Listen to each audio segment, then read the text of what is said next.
اللهم صل على محمد وآله الطيبين الطاهرين المعصومين سيما بقية الله في الأرضين روحي وأرواح العالمين لترابه مقدمه الفداء. قال الله الحكيم في كتابه الكريم: أعوذ بالله من الشيطان اللعين الرجيم. بسم الله الرحمن الرحيم. رب اشرح لي صدري ويسر لي أمري واحلل عقدة من لساني يفقهوا قولي. صدق الله العلي العظيم. أيها المؤمنون أوصيكم ونفسي بتقوى الله. Əziz müminlər, özümü və siz əzizləri ilahi təqvaya dəvət edirəm. Allah Teala bizi təqvanın əhlindən qərar versin inşallah. Hər bir ilahi məziyyətlər, hər bir ilahi mənəvi keyfiyyətlər kimi təqvanın da əhli olmaq mühümdir. Ona görə təqvalı olmaq kifayət eləmir, həm də təqvanın əhli olmaq lazımdır. İlk öncə bugün həm də xalqımız üçün xüsusi bir əlamətlər gündür ki, 26 iyun Silahlı Qüvvələr günüdür. Onların sayəsində ki, bugün əmin-amanlıqdayıq, sabitdik.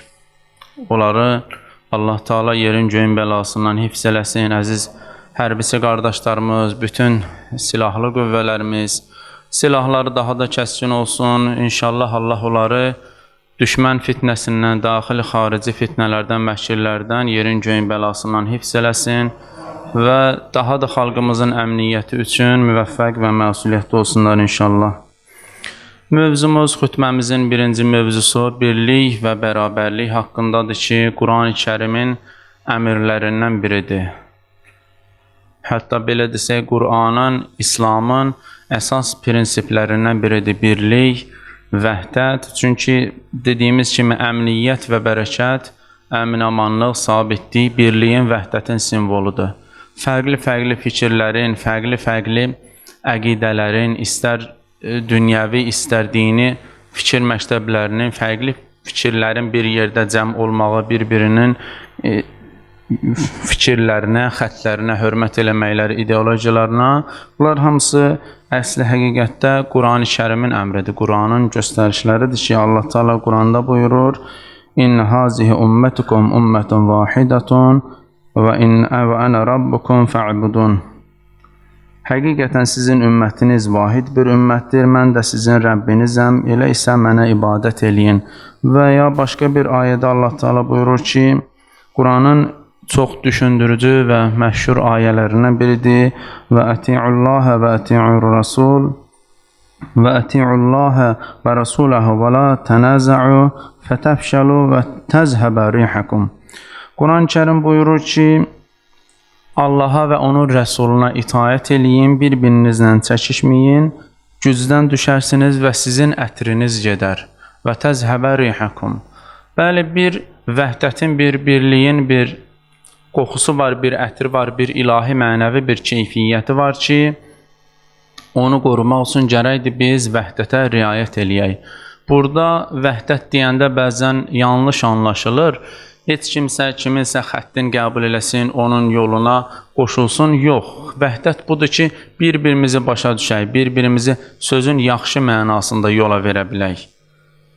Necə ki, məsələn, bir ata övladın pisi də olur, yaxşısı da olur, naxələfi də olur, nankoru da olur, şərafətlisi də olur, hamısını yola verir, hamısıyla yola gedir, övladdır, ailənin birliyi naminə, ailənin vəhdət. Dinimiz də bir növ bir ailə misalındadır. Bir məşhur hədis var, bunu bir neçə dəfə də mümkündür eşitmişik. İmam Hüseyin əleyhissalam öz səhabələri ilə gedir, yəni vəhdət tək əqidə daxilində, din daxilində, təkcə dünyəvi yox, həm də başqa dinlərin müqabilindədir. Quran-ı Kərim müsəlmanlara zərər verməyən digər din mənsubları ilə yola getməyi əmr eləyir. Onlara zərər verməməyi əmr eləyir. İmam Hüseyin əleyhissalam gedirdi səhabələri ilə, gördü ki, yolun kənarında bir nəfər əyləşib ki, hər halından çox fəqir və miskin olduğu məlum olur. Səhabələrinə dedi ki, gedin bu adamın hacətin həll eləyin, bu adamın müşkülünü həll eləyin. Onlar getdilər, biraz keçmiş qaydılar ki, ya Əbu Abdullah, bəs o adam xristiyan idi. İmam Əleyhisselam buyurur ki, mən demədim gedin dinin soruşun, dedim gedin ona kömək eləyin. Yəni bizim dinimizin belə bir göstərişləri var. Baxın, bir çox İslam məmləkətlərinə İslam yaymaq üçün İslam məmləkətlərindən gediblər digər məmləkətlərə İslam yaymaq üçün. Görüblər ki, məsələn, onlar təkallahlıdır və bəzən görüblər ki, onların elə adətləri var, elə qanunlar var, İslamla üstün gəlir. Onlara mane olmayıblar. Onlara mane olmayıblar ki, məsələn, bunların öz dinləri var və ya məsələn, o dinlər ki, həm təkallahlıdır, həm bəzi qanunları İslamla uyğunlaşır, İslamla səsləşir. Müsəlmanlar, İslam əhli onlara mane olmayıblar və ya öz dinlərində məcbur eləməyiblər ki, bu dini tərk edin, İslamı qəbul edin və s. Əvvəla bir adama əgər sən özünü haqq hesab edirsənsə, əgər özünü doğru yolda hesab edirsənsə, bir adama öz əqidəni əxlaqla daha çox təbliğ eləyə bilərsən. Xoşluqla, gözəl rəftarla, gözəl əməllərlə. Bizim bir müəllimimiz var idi, Allah rəhmət eləsin, tələbəliyin ilk dövrlərində o bir dənə misal çəkirdi. Biz dərsə təzə başlayanda deyirdi ki, Malayziya Məkkədən neçə min kilometr uzaqdır, amma oranın əhalisi müsəlmandır. Onlardan soruşurlar ki, siz necə oldu İslamı qəbul ediniz? Deyir, bizim vilayətimizə müsəlman tacirlər gəlirdi. O qədər tərəzidə halallığa, çəkinin düzgünlüyünə riayət edirlər. Onların dini bizim xoşumuza gəldi, biz qəbul elədik. Və ya Peyğəmbərimizin özünün həyatından, məsumların həyatından. Şamdan bir nəfər gəlir, İmam Həsən əleyhissalamın dövründə. Soruşur, tanımır kimdir. Deyir, Həsən ibn Əli hansıdır göstərirlər. Gəlir, nalayiq ifadələrlə imama qarşı təhqiramiz işlər və s. İmam bu danışır, yorulanda imam deyir ki, deyəsən qəribsən, bəlkə aclığın olar, bəlkə susuzluğun olar. Bəlkə hansısa bir ehtiyacım var. Bu başlayır peşman olub bağlamağa, deyir, mənə sizin dininizi öyrədim, mən onu qəbul edeyim. Yəni, əgər biz təbliğ eləmək istəsək qarşı tərəfə ki, biz düzük, mən düzəm, mənim yolum düzdür, dinim düzdür, onu birinci əməlimdə göstərmək, o özü istəsin, özü tələb eləsin. Özü desin ki, sənin dinin nə gözəldir, sənin xəttin, sənin yolun, sənin əqidən, mən onu qəbul eləmək istəyirəm. Yoxsa elə qışqırmaqla o, hansı alimdir deyir, sən elə qışqırırsan, mən səni eşitmirəm. Qışqırmaqla, haykü ilə, hansısa bir nalayiq hərəkətlərlə, sərt rəftarlarla heç vaxtı özünün haqq olduğunu sübut eləyə bilmərsən. Və bu nəinki vəhdət yaratmaz, əksinə ayrı-seçkilik yaradar, əksinə düşmənçilik yaradar. Quran da onu deyir ki, və təzhəbə rihukum, sizin ətriniz gedər. O vəhdətin, o birliyin ətri gedər aranızdan. O mənəvi dəyərlərin ətri gedər və nəticədə də yox olub gedərsiniz. Bir ümmət olaraq qalmarsınız ortalıqda. Çünki Quran-ı Kərim özü də buyurur, la ikrahə fiddin, dində məcburiyyət yoxdur. Yenə deyirəm, söz o deyil ki, sən onun kimsə kimin yoluna keçsin, kimsə kimin yolunun batilliyini sübut eləsin. Xeyr, biz bir cəmiyyətdə yaşayırıq, bir qabdan su içirik, bir qabdan yemək yeyiriksə, gərəkdir bir-birimizi başa düşək, bir-birimizi yola verək. İndi əsl həqiqətdə qiyamət günü bəlli olacaq ki, çünki haqq bir dənədir, 2 dənə, 3 dənə, 5 dənə haqq olmaz. Həzrət Əli əleyhissalam Nəhcül Bəlağədə gözəl bir qayda qoyub ki, bir-birinə zidd olan 2 dəstədən biri müxalifdir. Bugün məsələn, özün İslama nisbət verən qeyri qondarma əqidələr var, başqa-başqa məqsədlərə, başqa-başqa xidmətlərə qoşulan, başqa-başqa işlərlə məşğul olan adamlar var, özlərini İslama nisbət verirlər. Son dövrlərdə yaranmış özün İslama nisbət verən əqidələr var, Qurana nisbət verən əqidələr var. Əsas İslamın kök prinsipləri üzərində dayanmaqdır, əsas dini mənəvi o birliyə, bərabərliyi qorumaqdır ki, bunların hamısı Quran-ı Kərimin əmridir, Quranın göstərişləridir, Quranın əmrləridir ki, biz buna riayət eləməliyik. Hətta təsadüfi deyil ki, məsələn, zəkat bəhsində fiqhimizdə belə bir bölmə var ki, zəkatın neçə dənə xərc yeri var, sərf eləmə yeri var ki, bir bəndi də budur ki, qəlbində İslama qarşı məhəbbəti olan qeyri-müsəlmanları İslama dəvət eləmək üçün, əgər ehtiyac sahibidir və qəlbində də İslama qarşı bir isinişmə var, bir məhəbbət var, onun ehtiyacını aradan aparmaq üçün ona zəkat vermək olar. Yəni bu tək dəvət deyil, həm də bu birliyi, bərabərliyi, mənəvi və maddi bölüşməni qaydasında eləməkdir. Ki, zəkatın bir bəhsi də budur. Və Peyğəmbərimizin həyatında görürük, qonşuluğunda olan, hətta müşriklərə belə, bütpərəstlərə qarşı belə rəftarın. Nəinki ona zülm eləməyənlərə, yaxşı olanlara, o qədər var ki, içində məsələn müsəlman deyil, amma öz əxlaqında, qaydasındadır. Ədəb-ərkanı biləndir, müəyyən haqlara riayət eləyəndə, amma müsəlman deyil. Hətta olub ki, İslam üçün, İslamın əleyhinə döyüşən adamlar olub, gətiriblər, əsir düşüb İslam ordusuna, Peyğəmbər onların edamına göstəriş verib, birini saxlayıb. İstəyib ona edam eləsin, Cəbrail əleyhissalam nazir olub ki, ya Rasulullah, bu adam öz cəmiyyəti içində çox səxavətli idi. Peyğəmbər onu azad eləyir. Deyir ki, mən niyə azad elədin? Deyir, sənin barəndə mənim Rəbbim mənə göstəriş verdi ki, bu adam əməl salih adamdır. Belədirsə, yəni çox səxavətli adamdır, çox ədəb-ərkanlı adamdır. Belədirsə, İslamın heyfi gəlir bu adamları itirməyə. Odur ki, onun xoşuna gəldi Peyğəmbərin, Allahın bu əmri və adam İslamı qəbul elədi. Biz nə qədər bu cür vəhdətlə adamları Allah yoluna çəkmişik, bir dənə düşünək hələ, nə qədər insanlara bu cür İslamın gözəlliyini göstərməklə, Əhl-i Beyt əleyhissalamın əxlaqını göstərməklə dəvət eləmişik. Odur ki, deyirlər, sizdən deyir, Allahın ətri gəlmirsə, insanlar sizə baxıb İslamı qəbul eləmirsə, Əhl-i Beytin haqlığını bilmirsə, dərk eləmirsə, bir dənə özünüzü təzdən bir gözdən keçirin, görək, nə qaydasında deyil ki, səndən Allahın ətri gəlmir. Adi bir dənə o məşhur misaldır da, ətir dükanına girsən, ətir almırsan, amma bir yarım saat adamın üstünə ətir hissi gəlir. Hələ gör, alsan, istifadə eləsən nə cür olar?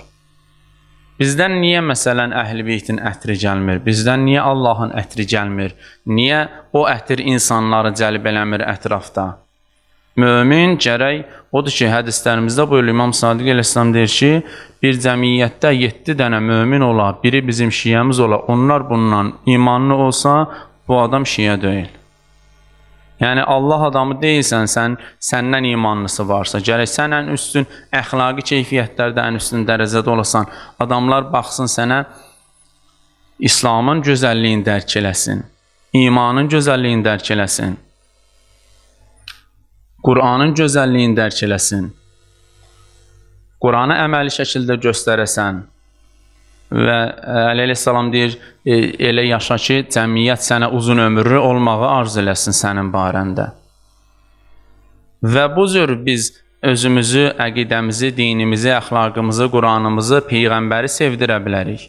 Vəhdətin də neçə dənə məhşur nöqtəsi var. Allahımız birdir, Peyğəmbərimiz birdir, dinimiz birdir. Qur'anımız birdir. Böyük alimlərdən, İslam alimlərindən birisi deyir ki, siz fikirləşirsiniz ki, əsasən indi vəhdət deyəndə məzhəblər, əqidələr arasında olan ixtilaflar, fərqliliklər nəzərə düşür. Deyir, siz fikirləşəndə ki, namaz əli bağlı düzdür, yoxsa əli açıq düzdür, düşmən o əli necə kəsməyi fikirləşir. Biz bir-birimizə mübahisə eləyək ki, belə düzdür, haqqı sübut eləmək üçün. Nəyisə sübut eləmək üçün ki, bu haqdır, bu haqq deyil. Yox, bu belə bir anlayış yoxdur. Düşmən də fikirləşir ki, bu ikisini necə aradan aparım?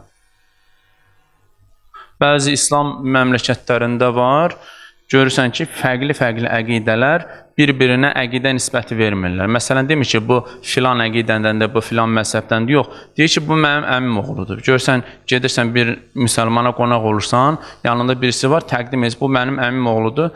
Sonra haradan hara söhbət uzanır, məsələn, dostlaşırsan, tanış olursan, münasibət yaranır.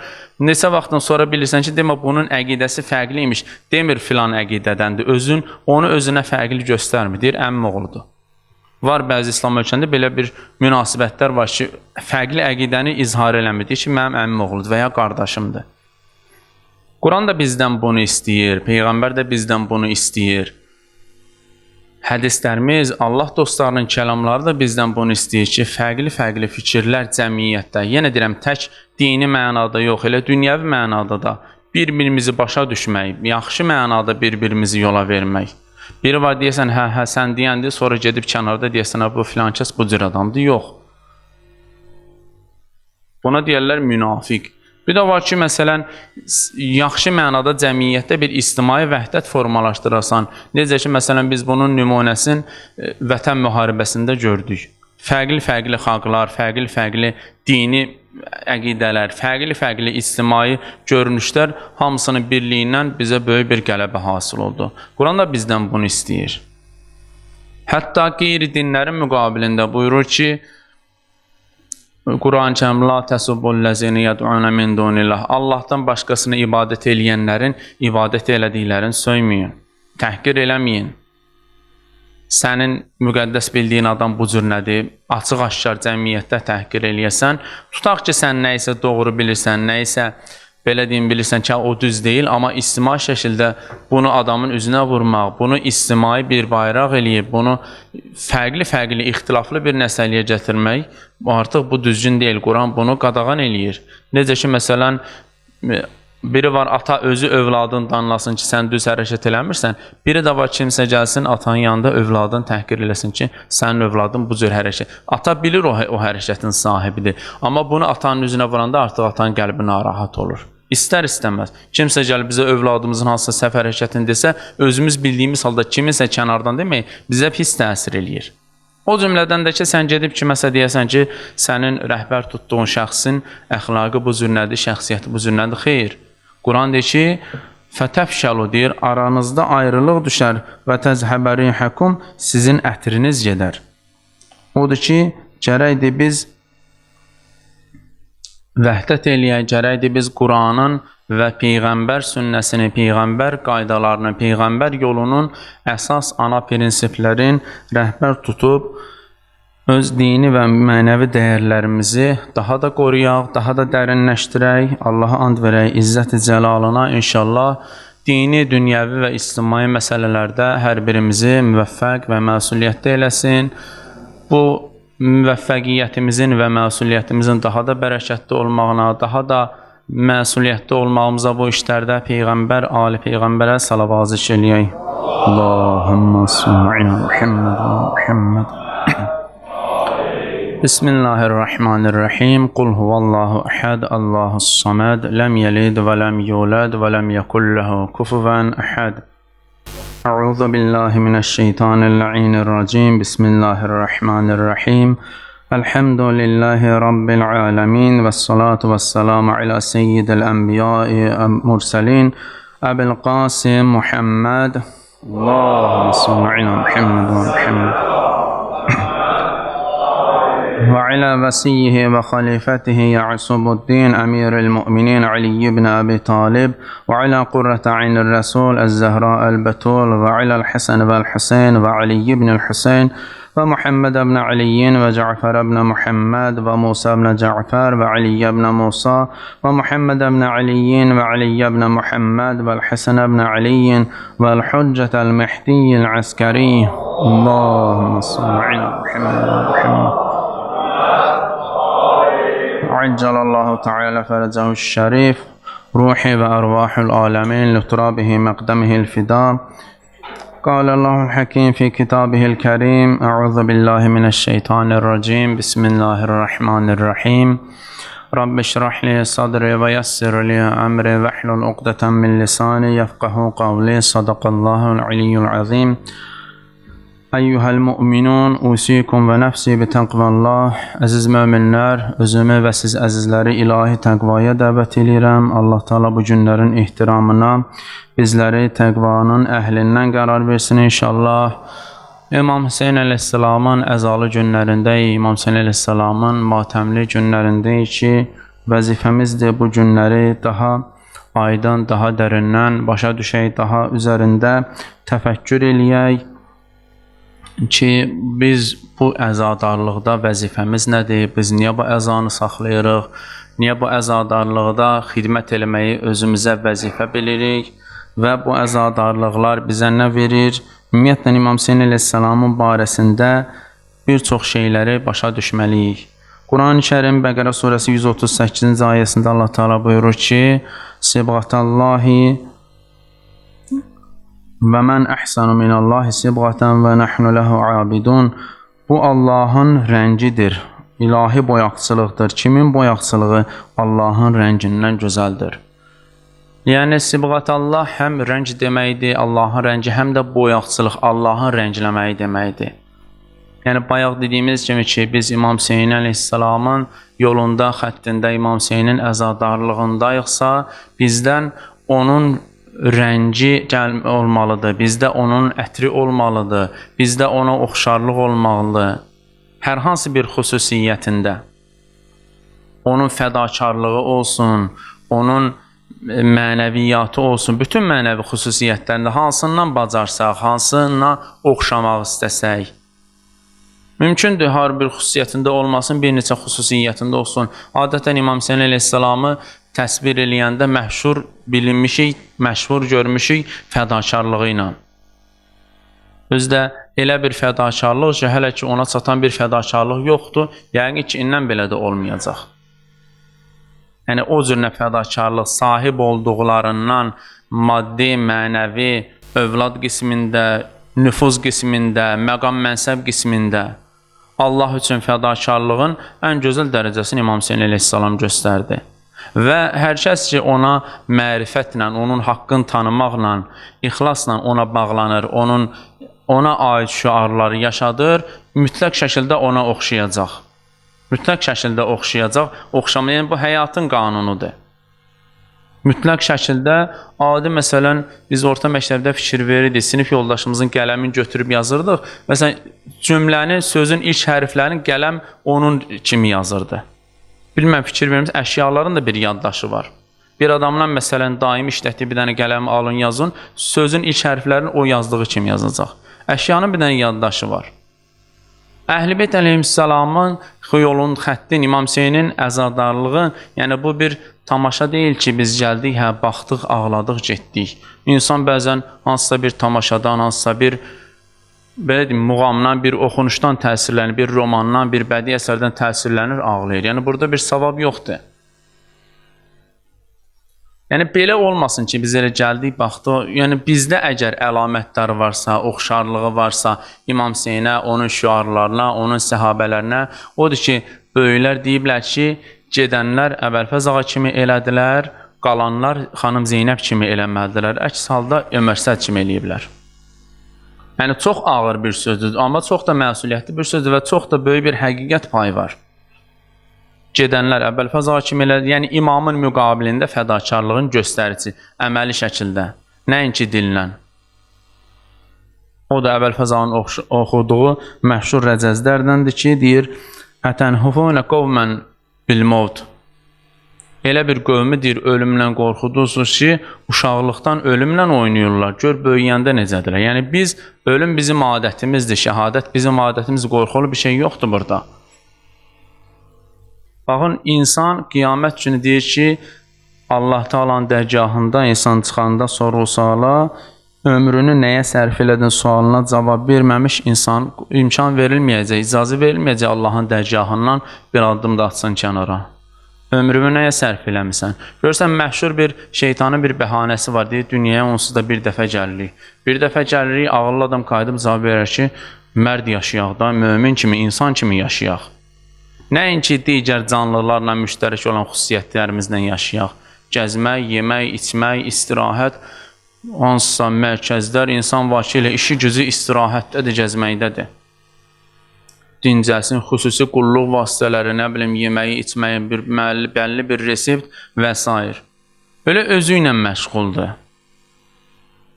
Yəni, bu başqa canlılarda da var. İnsanın müştərək xüsusiyyətlər var da təbiətlə, yəni bu qaçılmaz bir şeydir.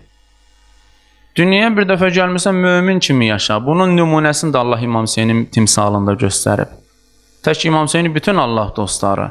Yəni o bir növ hüsn xət kimi də, bax buna yaz, sənin də yazın gözəl olsun. Kamil insanlığın nümunələri. Yəni bu əzadarlıq da onun şərtlərindən biridir. Yəni bu əzadarlıq eləcə gəldik, sinə vurduq, ehsan verdik, amin dedik, ehsanatdan istifadə elədik və s. qulaq astıq, yox.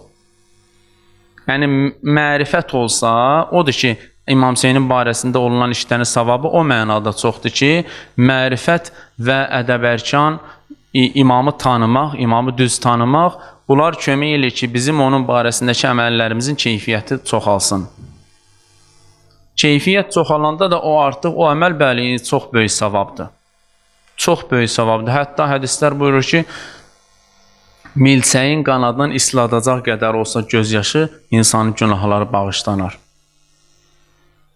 Keyfiyyət də mərifətlə, imamı düz tanımaq, İmam Hüseyin kimdir? Hə, atası filan kəs, anası filan kəs, babası peyğəmbər, İslam qiyam elədi, müsəlman İslam üçün döyüşdü və s. Yox, bunları digər adamlar haqqında da deyə bilərsən.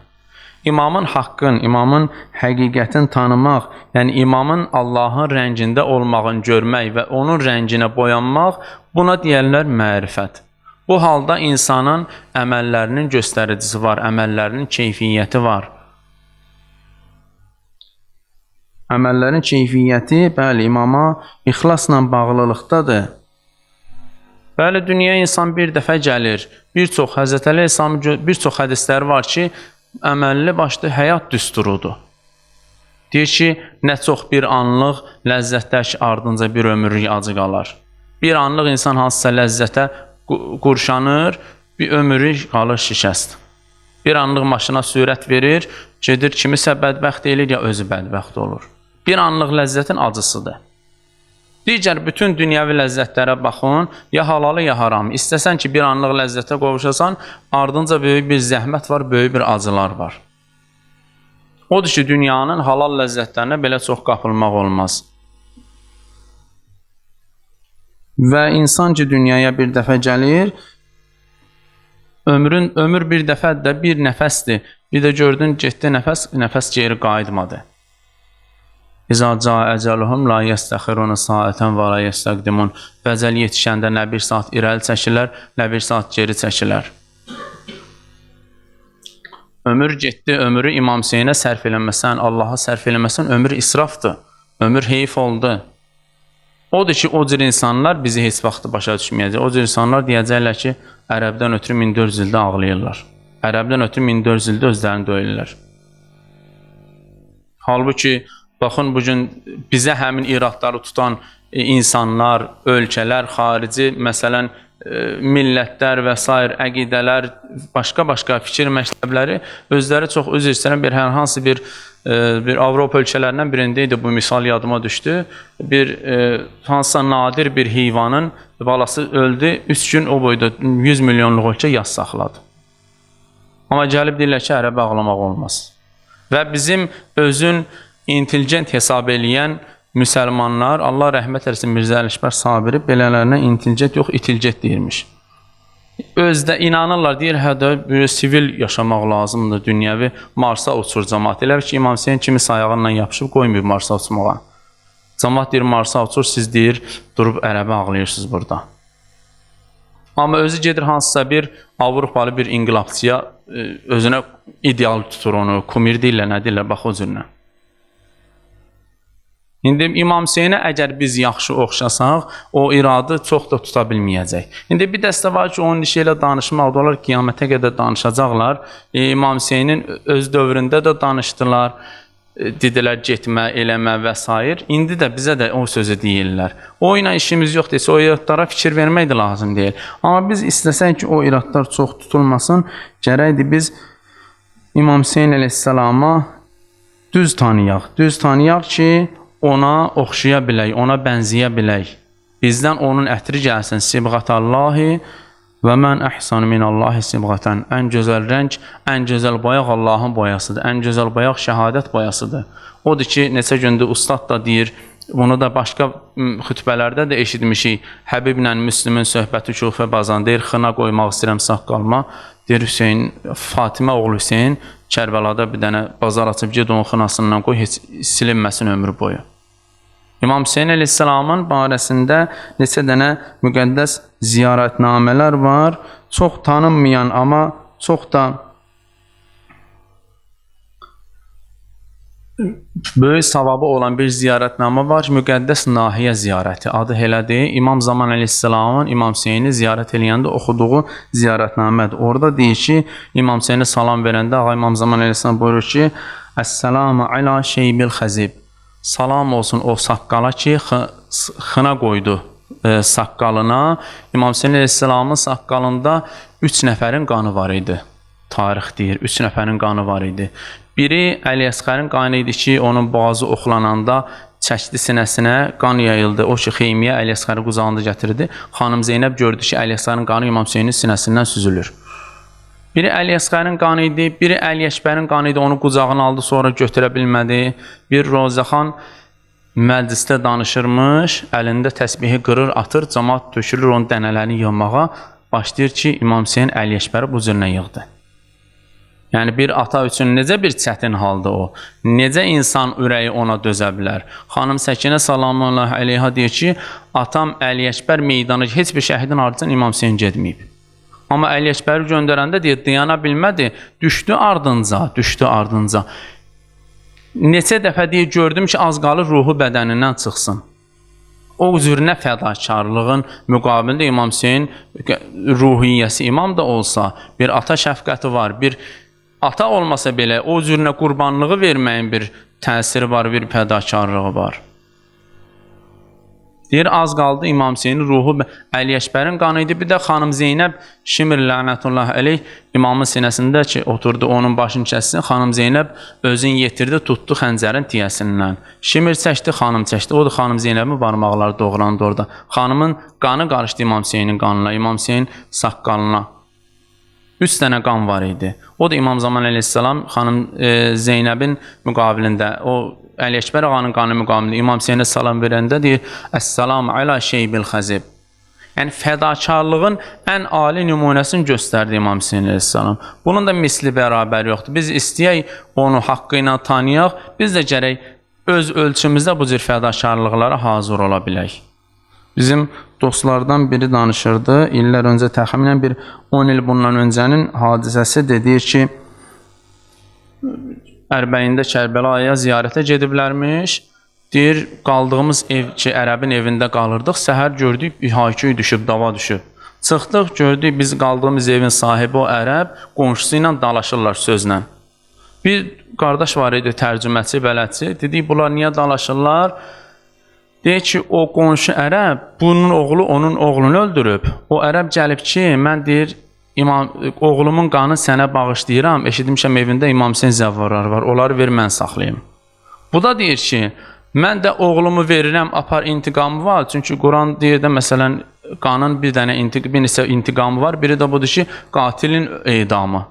Deyir, apar oğlumu verirəm, apar intiqamı var, sən də mənim oğlumu öldür, amma İmam Hüseyin zəvvarlarını verməyəcəm sənə. Yəni, fədakarlıq, yəni bunun misli bərabəri yoxdur. Oxşaya bilirik biz buna. Aşura ziyarətinə deyirik ki, bir əbi əntə və ümmi, atam anam sənə qurban olsun. Atanın ananı bir acı sözünü həzm eləyə bilirik, fəda eləyə bilirik onu. O demək deyir ki, atanı ananı apar İmam Hüseynin yanında qurban elə. Yox.